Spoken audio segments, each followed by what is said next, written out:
Chanting the sound quietly in the heart causes Yi Yuant Ti, the essence of oneself, to reveal itself in its quiet, pure manifestation. It can refine Yi Yuant Ti into a sublime state because the sound of calls and activates Yi Yuant Ti via the sense of hearing.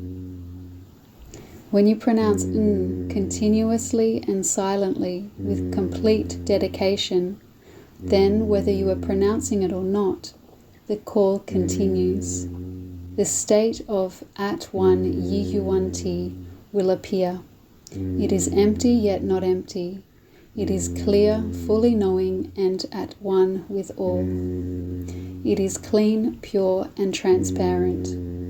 It reflects all existence and non-existence like a mirror.